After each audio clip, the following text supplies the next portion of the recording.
പിള്ളേരായിരിക്കും ഉണ്ടായിരിക്കുന്നത്. ആരോടാ പറയുന്നത് പോലും ഇല്ലല്ലോ. ചുമ്മാ ഇരുന്ന് ചെലച്ചോള് തിരിയാന്ന്. നിന്നൊക്കെ മുന്നിലെ മുടി ഈ 2 മുടി ഇങ്ങോട്ടേ കിടക്കത്തുള്ളൂ. അതൊക്കെ ഒതുക്കി അങ്ങോട്ട് ചെവി പുറകിലോട്ട് വെച്ചടി. ഒരു വൃത്തിക്ക് ഒരു വൃത്തിയില്ല, മെനയില്ല. കുറെ കണ്ണി, കുറെ കരിയും വാരി തേച്ച്, കുറെ ചുണ്ടച്ച്, കുറെ ചുമലയും വാരി തേച്ച് ഇറങ്ങിക്കോളൂ പാച്ചാനാന്നും പറഞ്ഞ്. രാവിലെ ഇറങ്ങിക്കോളൂ കൊത്തകം എടുത്തോണ്ട്. അച്ഛനെ നിന്റെ അച്ഛന്റെ നമ്പരാന്ന് പറഞ്ഞ് എനിക്ക് ആരുടെ നമ്പരാണ് നീ തന്നത്? ഒരു ബംഗാളി എടുത്തേക്ക് വാ. എനിക്ക് മോനില്ല സേച്ചിന്ന്.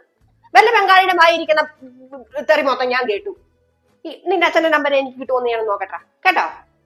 നീയൊക്കെ കുറെ ആയി. പിള്ളേരായ വേണം കുറച്ചൊക്കെ. ഇത് ഇച്ചിരി കൂടുതലല്ല എൻ്റെ അമ്മോ. അയ്യോ, ഇനി നീയൊക്കെ ഇവിടെ കിടന്ന് ചലച്ചാലുണ്ടല്ലോ നിന്നെയൊക്കെ ഏതവനാന്നോ ഏതവളാന്നോ ഞാൻ നോക്കത്തില്ല. എല്ലാത്തിനെയും വെളിയിലിറക്കി മൊത്തം എണ്ണത്തിനെ നിരത്തി പിടിച്ച് വെളി നിർത്തി ഞാൻ ക്ലാസ്സിന് വെളിയിൽ. എല്ലാം കൂടെ അവിടെ നിൽക്കും. ഏത് പേരൻസ് പോയാലും കൊള്ളാം, ഏത് ടീച്ചേഴ്സ് കണ്ടാലും കൊള്ളാം. നീയൊക്കെ നാണം കെട്ട് അവിടെ നിൽക്കും. ഞാൻ കേട്ടത്തില്ല. ഞാൻ കേട്ടത്തില്ല. അവിടെ നിൽക്കും നീയൊക്കെ. ഞാൻ നോക്കട്ടെ നിന്നെയൊക്കെ നന്നാക്കാൻ പോന്നു. അല്ല വേണം പിള്ളേരെ കുറച്ചൊക്കെ വേണം. ഇത് ഇച്ചിരി കൂടുതലാ.